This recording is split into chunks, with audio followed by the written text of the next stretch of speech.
첫 번째 소식입니다.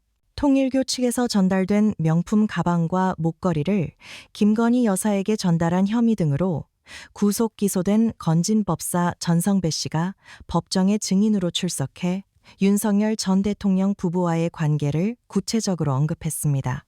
서울중앙지법 형사 33부는 정치자금법 위반 등의 혐의로 기소된 박창욱 경북도 의원과 브로커 김모 씨에 대한 공판을 진행했고, 이 과정에서 전 씨의 증언이 이어졌습니다. 박 의원은 2012년 지방선거를 앞두고 전 씨에게 공천을 청탁한 혐의로 재판을 받고 있는 인물입니다. 전 씨는 법정에서 대통령 취임 직후 자신이 언론에 노출되면서 집 주변에 기자들이 몰렸고, 그로 인해 집에 머물기 어려운 상황이 됐다고 설명했습니다.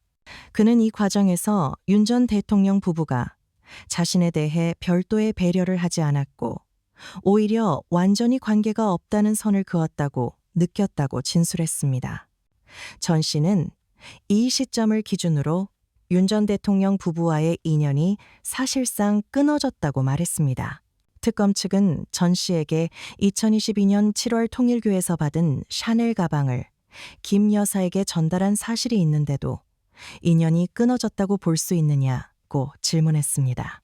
이에 대해 전 씨는 윤 전 대통령 취임 이후 전화 연결 자체를 수신 거부했고, 대통령이 되기 전부터 윤 전 대통령의 태도가 과거와 달라졌다고 느껴 더 이상 대화를 이어가지 않기로 했다고 답했습니다.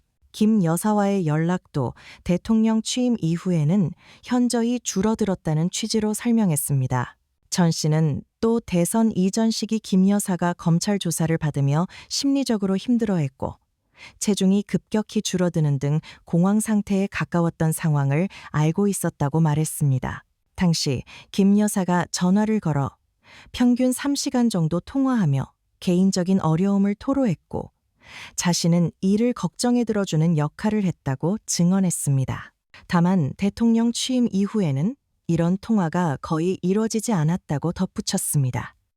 이어 전 씨는 통일교든 누구든 나에게 뭔가 해준 사람에게는 은혜를 갚는다는 생각을 갖고 있다는 자신의 인식을 설명하며, 윤 전 대통령 부부에 대해서는 고마움을 느끼지 못했다고 진술했습니다. 그는 대통령으로 선출된 만큼 국민에게 감사하는 태도를 보여야 한다고 말했고, 김 여사 역시 상태에 따라 연락을 하거나 하지 않는 모습이었다고 증언했습니다. 이 과정에서 전 씨는 실질적인 유대 관계가 유지되지 않았다고 밝혔습니다. 두 번째 소식입니다. 통일교 관련 의혹을 둘러싼 정치권 반응도 이어지고 있습니다.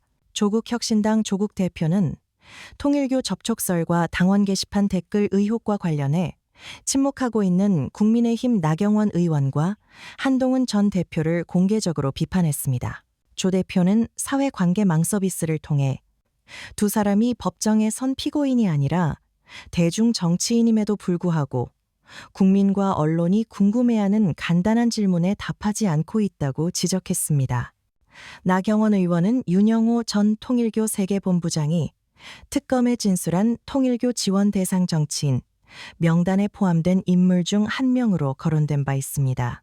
특검팀은 윤 전 본부장의 진술을 토대로 나경원 의원이 천정궁을 방문했으나 금품 수수 사실은 알지 못한다는 취지의 수사보고서를 작성한 것으로 알려졌습니다.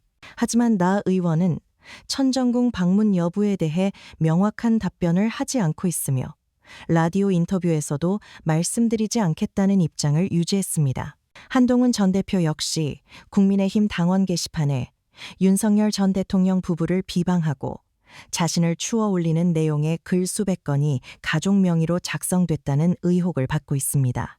국민의힘 당무감사위원회는 글 작성자가 한 전 대표의 가족일 가능성에 무게를 둔 중간 조사 결과를 발표했지만, 한 전 대표는 해당 글의 작성 주체에 대해 명확한 해명을 내놓지 않은 상태입니다. 조 대표는 이와 관련해 나 의원은 간 적 없다고 말하지 않고 답변을 회피하고 있고, 한 전 대표 역시 내 가족이 아니다라고 분명히 말하지 못하고 있다고 지적했습니다.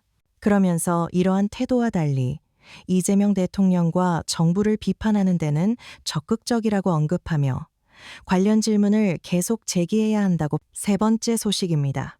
이재명 대통령의 대통령 집무실 이전과 관련한 구체적인 변화도 전해졌습니다. 이재명 대통령은 용산 대통령실 시대를 마무리하고 다시 청와대로 집무실을 옮기는 절차를 진행 중입니다. 대통령실에 따르면 집무실 이전으로 인해 청와대 관람구역은 축소됩니다. 전면 개방은 어렵지만 예약자에 한해 주요 시설 외관을 둘러볼 수 있는 형태의 일부 관람은 허용될 예정이며 2026년 상반기 내에 견학을 재개하는 방침입니다. 또 대통령 경호처가 열린 경호, 낮은 경호를 표방함에 따라 청와대 주요 진입로에 설치됐던 검문소들도 폐지될 가능성이 큰 것으로 전해졌습니다. 이에 따라 차량과 보행자에 대한 검문 절차가 사라질 것으로 예상됩니다. 보안과 관련해서는 이재명 정부 출범 직후부터 환경정비와 통신공사가 반년 가까이 진행돼 왔습니다. 대통령 사무공간인 여민관과 지하벙커 등은 관람 대상에서 제외되며 관저의 경우 관람객 접근으로 인해 보안 조치가 강화될 필요성이 제기됐습니다. 이재명 대통령과 김혜경 여사는 당분간 한남동 관저에 머물다가 보안 작업이 완료되면 청와대로 이주할 것으로 알려졌습니다. 기존 용산 대통령실은 국방부에 반환되고 이전 과정에서 분산됐던 합동참모본부도 다시 한자리에 모이게 됩니다. 다만 용산 어린이정원의 향후 활용 방안은 아직 정해지지 않았습니다. 집무실 조성과 청와대 복귀에 투입되는 비용은 1,300억 원을 넘을 것으로 추산되고 있습니다. 네 번째 소식입니다. 통일교의 정치권 금품 수수 의혹과 관련해 경찰 수사가 확대되고 있다는 소식입니다. 경찰청 국가수사본부는 특검에서 이첩받은 사건을 넘어 정치권 전반에 제기된 의혹까지 사실관계를 확인하고 있다고 밝혔습니다. 경찰은 공소시효를 핵심 변수로 보고 전담 수사 인력을 기존보다 늘려 총 30명 규모로 확대했습니다. 경찰에 따르면 특검 이첩 직후 기록을 검토한 결과 신속한 수사가 필요하다고 판단했고 중대범죄수사과를 중심으로 전담팀을 구성해 수사를 진행 중입니다. 수사팀은 회계 분석 요원과 추가 인력을 투입해 하루도 쉬지 않고 사실관계 확인에 나서고 있다고 설명했습니다.